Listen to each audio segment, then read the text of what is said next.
Hi everyone, welcome back to Let's Read. And today we are going to do the two chapters, second last two chapters. Then tomorrow would be our last day. I actually wanted this today to be the last day, but the chapters are so long and I don't think I have enough energy to finish that because Navratri is going on and none of us is getting enough sleep. So, um, finishing it faster would make things much easier for me. Anyway, so uh, do like, share, and subscribe before we get started. And don't forget to click the bell icon so that you could be notified every time I upload the video. And let's get started. Chapter 17. I put on a few million extra kilograms. That doesn't sound good. And you know why? Because in the previous chapters, we know that Annabeth held on to the sky. Now, Artemis is holding on to the sky. And I'm assuming from the title that it's Percy who's going to hold on to the sky. And it's not gonna be a good look. So let's get started. The horrible thing was, I could see the family resemblance. Atlas had the same regal expression as Zoe, the same cold, proud look in his eyes that Zoe sometimes got when she was mad, though on him it just looked evil. He was all the things I'd originally disliked about Zoe, with none of the good I could come to appreciate. "Let Artemis go," Zoe demanded. Atlas walked closer to the chained goddess. "Perhaps you'd like to take the sky for her, then. Be my guest." Zoe opened her mouth to speak, but Artemis said, "No, do not offer Zoe, I forbid you." Atlas smirked. He knelt next to Artemis and tried to touch her face, but the goddess bit at him, almost taking off his finger. "Hoo hoo!" Atlas chuckled. "You see, daughter, Lady Artemis likes her new job. I think I will have all the Olympians take turns carrying my burden. Once Lord Kronos rules again, and this is the center of our palace. It will teach those weaklings some humility." I looked at Annabeth. She was desperately trying to tell me something. She motioned her head towards Luke, but all I could do was stare at her. I hadn't noticed before, but something about her had changed. Her blonde hair was now streaked with gray. "From holding the sky," Thalia muttered, as if she'd read my mind. "The weight should have killed her. I don't understand. Why can't Artemis just let the sky go?" Atlas laughed. How little you understand, young one. This is the point where the sky and the earth first met, where Uranus and Gaia first brought forth their mighty children, the Titans. The sky still yearns to embrace the earth. Soon someone must hold it at bay, or else it would crush down upon this place, instantly flattening the mountain and everything within 100 leagues. Once you have taken the burden, there is no escape, unless someone else takes it from you. He approached us, studying Thalia and me. "So these are the best heroes of the age, eh? Not much of a challenge. Fight us and let's see," I said. "Have the gods taught you nothing? An immortal does not fight a mere mortal directly. It is beneath our dignity. I will have Luke crush you instead." "So you're another coward," I said. Atlas's eyes glowed with hatred. With difficulty, he turned his attention to Thalia. "As for you, daughter of Zeus, it seems Luke was wrong about you." "I wasn't wrong," Luke managed. "He looked terribly weak, and he spoke every word as if it were painful. If I didn't hate his guts so much, I almost would have felt sorry for him." "Thalia, you still can join us. Call the Ophiutorus. It will come to you. Look." He waved his hand, and next to us, a pond of water appeared. A pond ringed in black marble, big enough for the Ophiuchus. I could imagine Bessie in that pond. In fact, the more I thought about it, the more I was sure I could hear Bessie mooing. Don't think about him. Suddenly, Grover's voice was inside my mind. The empathy link. I could feel his emotions. He was on the verge of panic. I'm losing Bessie. Block the thoughts. I tried to make my mind go blank. I tried to think about basketball players, skateboards, the different kinds of candy in my mom's shop. Anything but Bessie. Thalia, call the Ophiuchus. Luke persisted. And you will be more powerful than the gods. Luke, her voice was full of pain. What happened to you? Don't you remember all those times we talked? All those times we cursed the gods? Our fathers have done nothing for us. They have no right to rule the world. Shook her head. Free Annabeth, let her go. If you join me, Luke promised. It can be like old days, the three of us together, fighting for a better world. Please, Thalia, if you don't agree. His voice faltered. It's my last chance. He will use other way if you don't agree. Please. I didn't know what he meant, but the fear in his voice sounded real enough. I believed that Luke was in danger. His life depended on Thalia's joining his cause, and I was afraid Thalia might believe it too. Do not, Thalia. We must fight them, Zoe warned. Luke waved his hand again, and a fire appeared. A brazier, just like the one at camp, a sacrificial flame. Thalia, no, I said. Behind Luke, the sarcophagus began to glow. As it did, I saw images in mists all around us. Black marble walls rising, the ruins becoming whole, a terrible and beautiful palace rising around us, made of fear and shadow. We will raise Mount Orthrus. Right here, Luke promised, in a voice so strained it was hardly his. Once more, it will be stronger and greater than Olympus. Look, Thalia, we are not weak. He pointed towards the ocean, and my heart fell. Marching up the side of the mountain from the beach where the Princess Andromeda was docked was a huge army.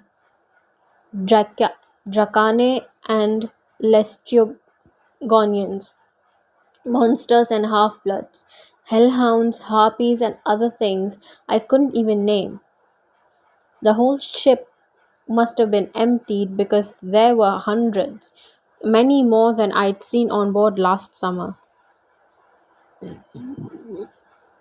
and they were marching towards us. In a few minutes, they would be here. This is only a taste of what is to come, Luke said. Soon we will be ready to storm Camp Half-Blood, and after that, Olympus itself. All we need is your help. For a terrible moment, Thalia hesitated. She gazed at Luke, her eyes full of pain, as if the only thing she wanted in the world was to believe him. Then she leveled her spear. You aren't Luke. I don't know you anymore. Yes, you do, Thalia, he pleaded. Please, don't make me, don't make him destroy you. There was no time. If that army got to the top of the hill, we would be overwhelmed. I met Annabeth's eyes again. She nodded. I looked at Thalia and Zoe, and I decided it wouldn't be the worst thing in the world to die fighting with friends like this. Now, I said. Together, we charged.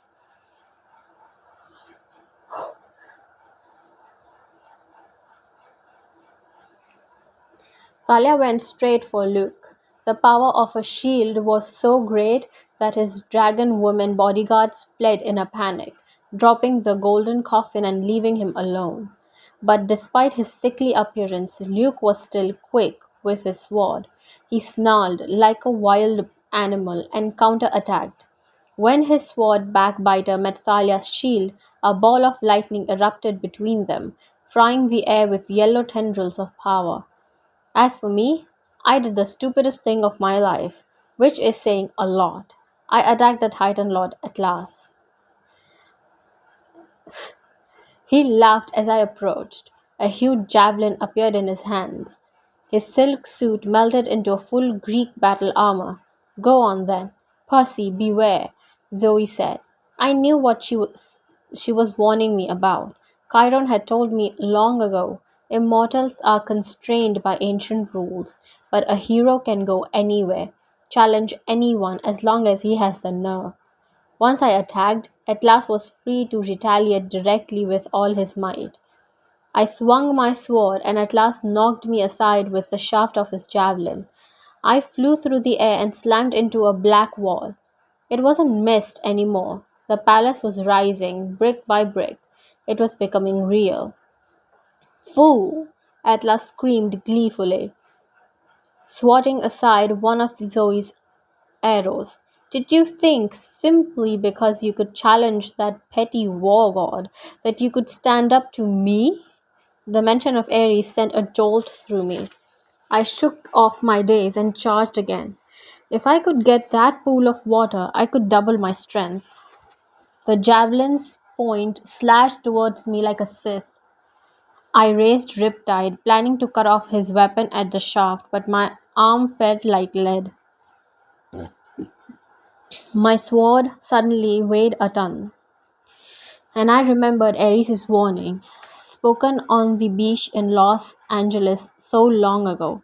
When you need it most, your sword will fail you. Not now, I pleaded, but it was no good. I tried to dodge, but the javelin caught me in the chest and sent me flying like a rag doll. I slammed into the ground, my head spinning. I looked up and found I was at the feet of Artemis, still straining under the weight of the sky. Run, boy, she told me. You must run. Atlas was taking his time coming towards me. My sword was gone. It had skittered away over the edge of the cliff. It might reappear in my pocket, maybe in a few seconds, but it didn't matter. I'd be dead by then. Luke and Thalia were fighting like demons, lightning crackling around them. Annabeth was on the ground, desperately struggling to free her hands. Die, little hero, at last said. He raised his javelin to impale me. No, Zoe yelled, and a volley of silver arrows sprouted from the armpit chink in Atlas's armor. Ah, he bellowed and turned towards his daughter. I reached down and felt Riptide back in my pocket. I couldn't fight Atlas even with a sword, and then a chill went down my spine. I remembered the words of the prophecy, the Titan's curse must one withstand. I couldn't hope to beat Atlas, but there was someone else who might stand a chance. The sky, give it to me, I told the goddess. No, boy, Artemis said. Her forehead was beaded with metallic sweat like quicksilver. You don't know what you're asking. It'll crush you. Annabeth took it. She barely survived. She had the spirit of a true huntress. You will not last so long. I'll die anyway. Give me the weight of the sky, I said. I didn't wait for the answer. I took out Riptide and slashed through her chains. And then I stepped next to her and braced myself on one knee, holding up my hands and touched the cold, heavy clouds. For a moment, Artemis and I bore the weight together. It was the heaviest thing I've felt, as if I were being crushed under 1,000 trucks. I wanted to black out from the pain, but I breathed deeply. I can do this. The Artemis then Artemis slipped out from under the burden and I held it alone. Afterwards I tried many times to explain what it felt like. I couldn't. Every muscle in my body turned to fire. My bones felt like they were melting. I wanted to scream, but I didn't have the strength to open my mouth. I began to sink lower and lower to the ground, the sky's weight crushing me. Fight back. Don't give up, Grover's voice said inside my head. I concentrated on my breathing. If I could just keep the sky afloat a few more seconds. I thought about Bianca, who had given her life so we could get here. If she could do that, I could hold the sky.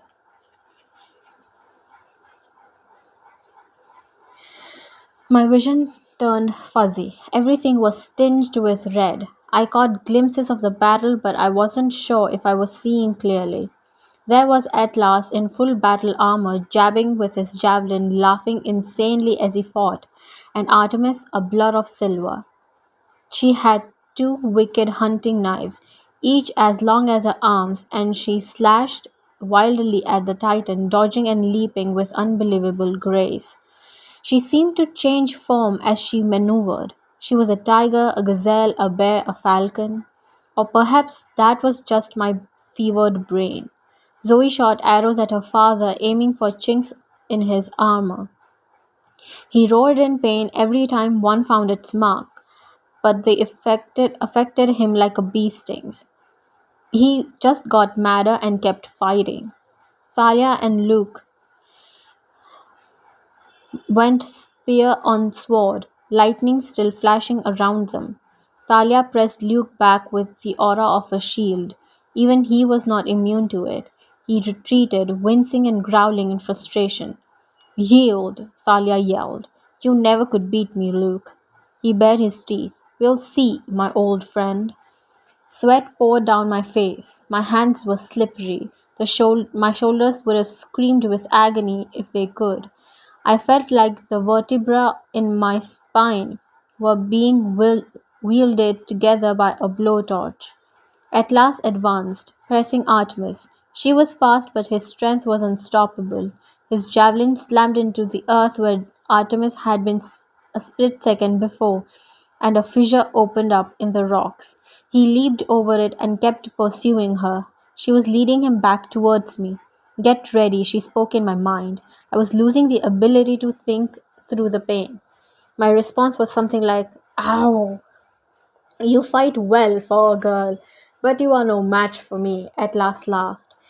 He feinted with the tip of his javelin, and Artemis dodged. I saw the trick coming. Artemis's javelin swept around and knocked Artemis off the ground. She fell and at last brought up his javelin tip for the kill. No! Zoe screamed. She leaped between her father and Artemis and shot an arrow straight into the Titan's forehead, where it lodged like a unicorn's horn. Atlas bellowed in rage. He swept aside his daughter with the back of his hand, sending her flying into the black rocks. I wanted to shout her name, run to her aid, but I couldn't speak or move. I couldn't even see where Zoe had landed. Then I at last turned on Artemis with a look of triumph in his face. Artemis seemed to be wounded. She didn't get up. The first blood in a new war. At last gloated, and he stabbed downward. As fast as thought, Artemis grabbed his javelin shaft. It hit the earth right next to her, and she pulled backwards, using the javelin like a lever, kicking the Titan Lord and sending him flying over her. I saw him coming down on top of me, and I realized that would happen. What would happen? I loosened my grip on the sky, and as at last slammed into me, I didn't try to hold on. I let myself be pushed out of the way and rolled for all I was worth. The weight of the sky dropped onto Atlas's back, almost smashing him flat until he managed to get to his knees, struggling to get out from under the crushing weight of the sky.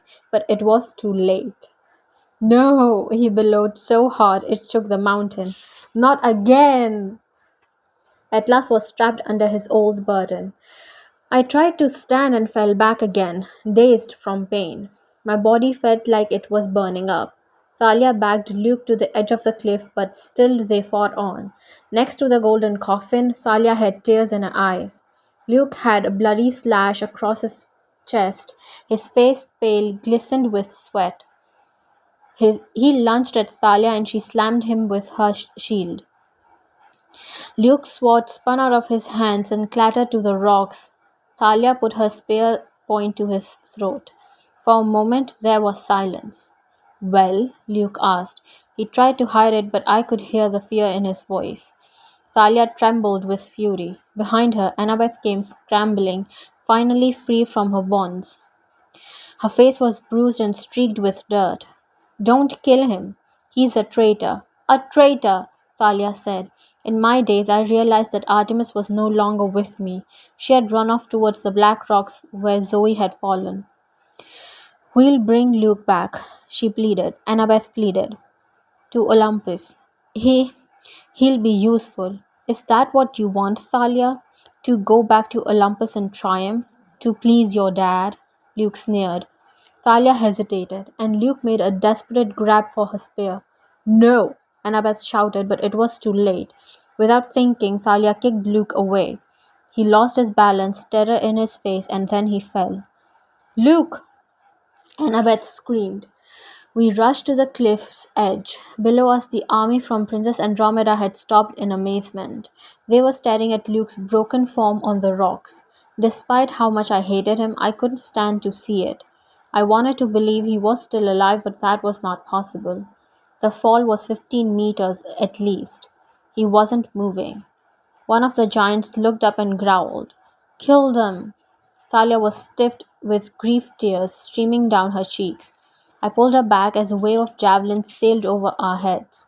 We ran from the rocks, ignoring the curses and threats of Atlas as we passed. Artemis, I yelled. The goddess looked up, her face almost as grief-stricken as Thalia. Zoe lay in goddess's arms. She was breathing, her eyes were open but still. The wound is poisoned, Artemis said. Atlas poisoned her? No, not Atlas, the goddess said. She showed us the wound in Zoe's side. I'd almost forgotten her scrape with Ladin the dragon. The bite was much worse than Zoe had let on. I could barely look at the wound. She had changed into the battle against her father, with a horrible cut already sapping her strength. The stars. I cannot see them, Zoe murmured. Nectar and ambrosia. Come on, we have to get her some. No one moved. Grief hung in the air. The army of Kronos was just below the rise. Even Artemis was too shocked to stir. We might have met our doom right there, but then I heard a strange buzzing noise. Just as the army of monsters came over the hill, a Sopwith camel swooped down out of the sky. Get away from my daughter, Dr. Chase called down, and his machine guns burst into life, peppering the ground with bullet holes and startling the whole group of monsters into scattering. Dad? Yelled Annabeth in disbelief. Run, he called back, his voice growing fainter as the biplane swooped by. This shook Artemis out of her grief. She stared up at the antique plane, which was now banking round for another strap. A brave man, Artemis said with grudging approval. Come, we must get Zoe away from here. She raised her hunting horn on her lips, and its clear sound echoed down the valleys of Marine. Zoe's eyes were fluttering. Hang in there, I told her. It'll be all right. The Sopwith camel swooped down again. A few giants threw javelins, and one flew straight between the wings of the plane, but the machine guns blazed. I realized with amazement that somehow Dr. Chase must have got hold of the celestial bronze to fashion his bullets. The first row of snake women wailed as the machine gun's volley blew them into sulphurous yellow powder. That's my dad, Annabeth said in amazement. We didn't have time to admire his flying. The giants and snake women were already recovering from their surprise. Dr. Chase would be in trouble soon.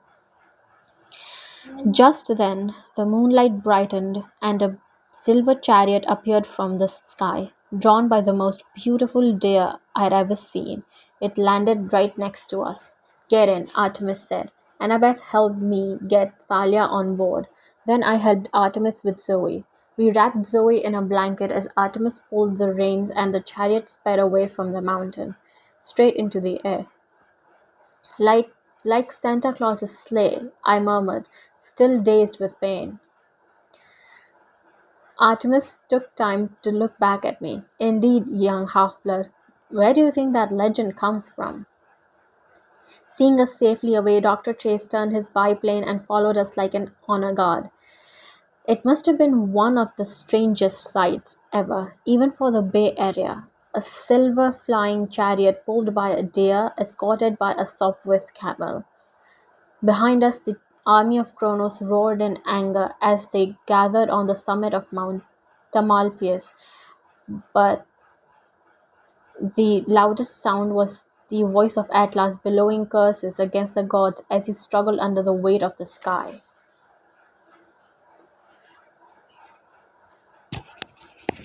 In your face, Atlas. In your face. I'm pretty sure in actuality he's not that bad, but whatever.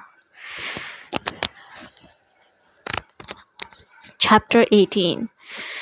A friend says goodbye.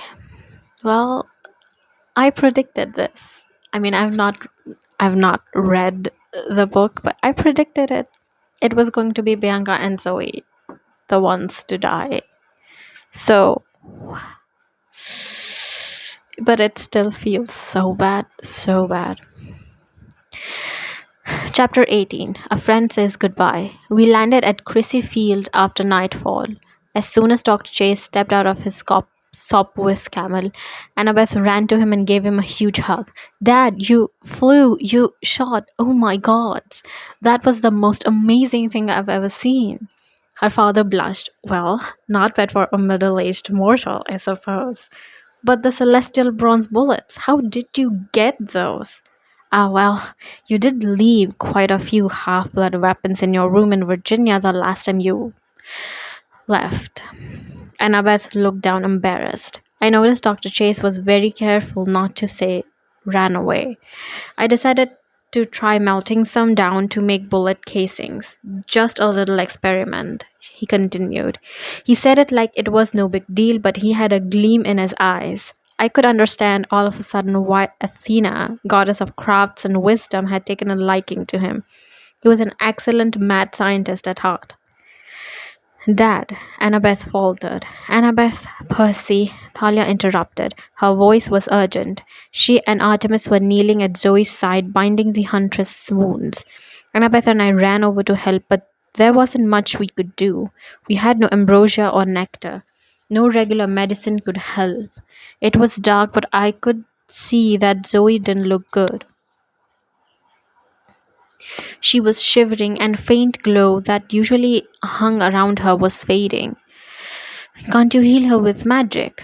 I mean, you're a goddess, I asked Artemis. Artemis looked troubled. Life is a fragile thing, Percy.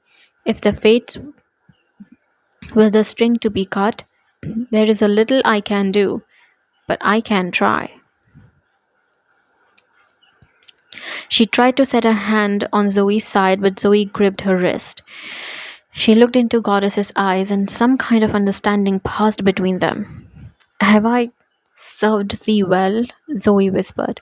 With great honor, the finest of my attendants, Artemis said softly. Zoe's face relaxed. Rest at last. I can try to heal the poison, my brave one. But in the moment I knew it wasn't the poison that was killing her. It was her father's final blow. Zoe had known all along that Oracle's prophecy was about her. She would die by her parents' hand. And yet she'd taken the quest anyway. She had chosen to save me, and Atlas's fury had broken her inside. She saw Thalia and took her hand. I'm sorry we argued. We could have been sisters. It's my fault, Thalia said, blinking hard. You were right about Luke, about heroes, men, everything.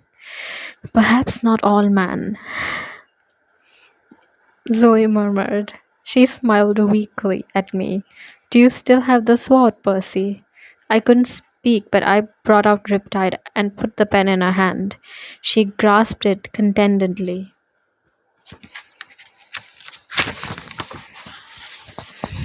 You spoke the truth, Percy Jackson. You are nothing like Hercules. I'm honored that you carry that sword. A shudder ran through her body. Zoe, I said, stars. I can see the stars again, my lady, she whispered. A tear trickled down Artemis's cheek. Yes, my brave one, they are beautiful tonight. Stars, Zoe repeated, her eyes fixed on the night sky, and she did not move again.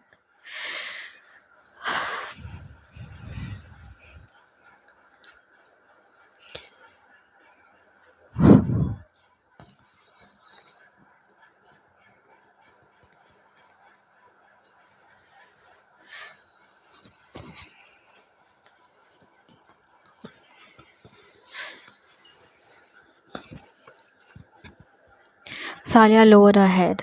Annabeth gulped down a sob, and her father put his hands on her shoulders.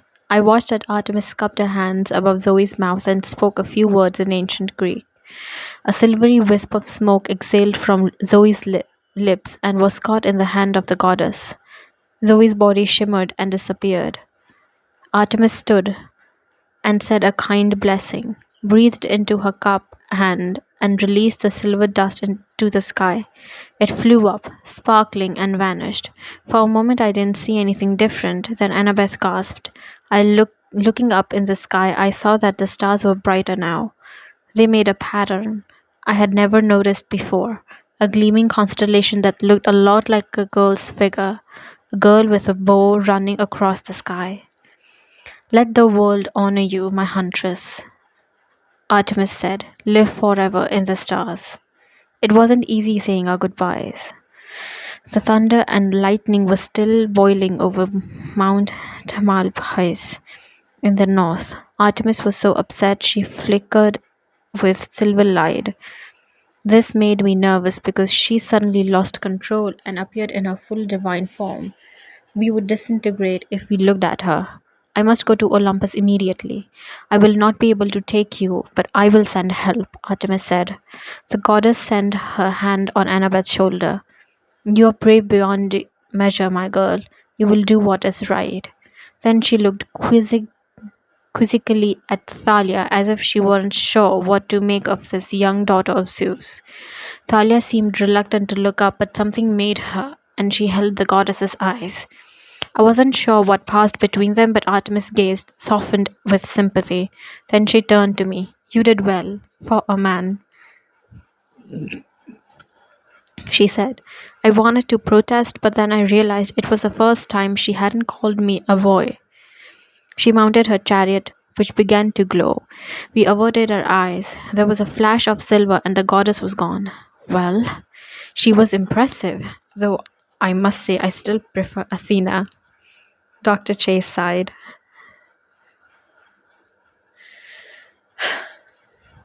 Annabeth turned towards her. Dad, I'm sorry that... Shh. He hugged her.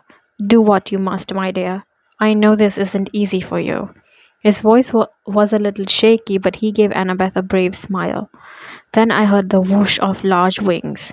3 Pegasi descended from the fog, 2 white-winged horses and 1 pure black. Blackjack, I called. Yo, boss. You managed to stay alive okay without me? He called. It was rough, I admitted. I brought Guido and Porcupine with me. How you doing? The other 2 Pegasi spoke in my mind. Blackjack looked me over with concern, then checked out Dr. Chase, Thalia, and Annabeth. Any of these goons you want us to stampede? Nah, I said loud. These are my friends. We need to get to Olympus pretty fast. No problem. Except for the mortal over there. Hope he's not going, Blackjack said. I assured him Dr. Chase was not. The professor was staring open-mouthed at the Pegasi. Fascinating. Such I can barely say maneuverability. How does the wingspan compensate for the weight of the horse's body, I wonder? He said. Blackjack cocked his head. What? Why, if the British had these Pegasi in the cavalry charges in Crimea, Dr. Chase said, the charge of the Light Brigade, Dad, Annabeth interrupted. Dr. Chase blinked. He looked at his daughter and managed a smile. I'm sorry, my dear. I know you must go.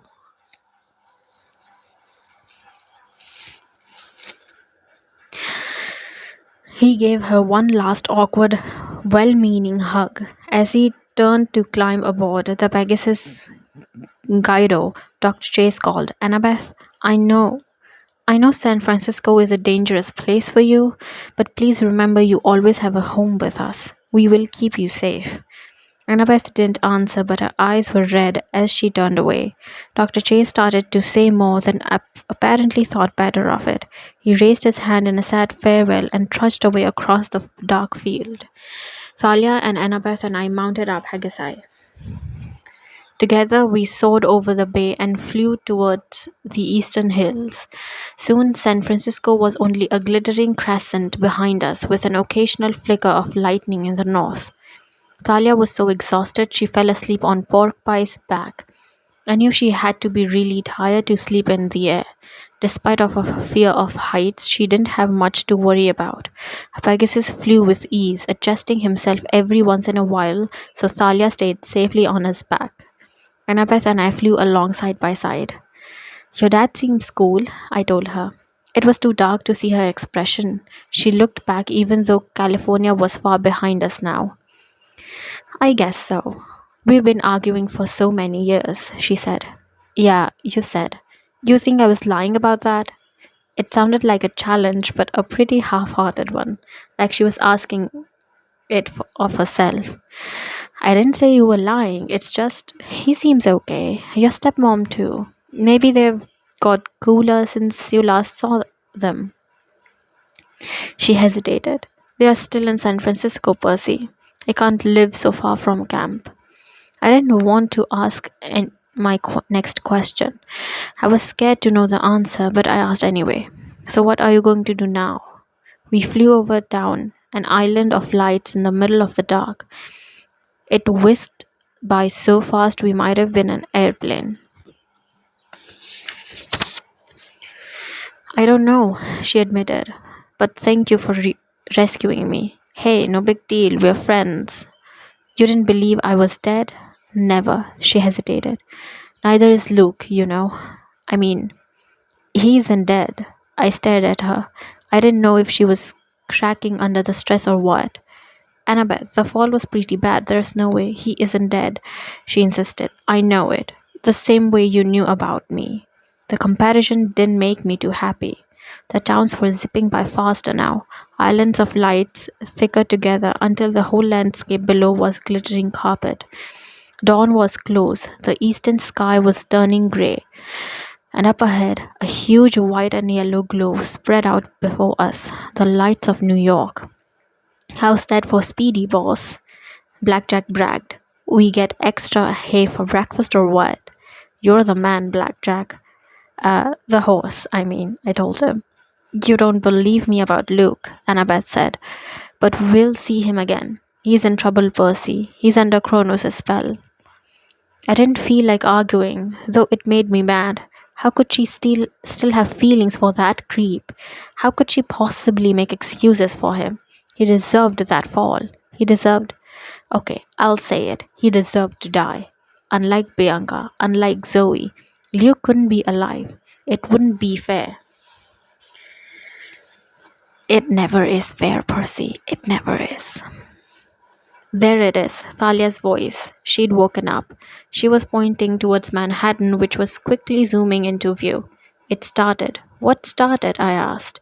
Then I looked where she was pointing. Above the Empire State Building, Olympus was its own island of light, a floating mountain ablaze with torches and braziers. White marble palaces gleaming in the early morning air, the winter solstice, the council of the gods. I mean, I could probably finish the next two chapters, but you know what? I will. I will finish it off. Thank you so much for watching, and I will see you guys tomorrow. Bye.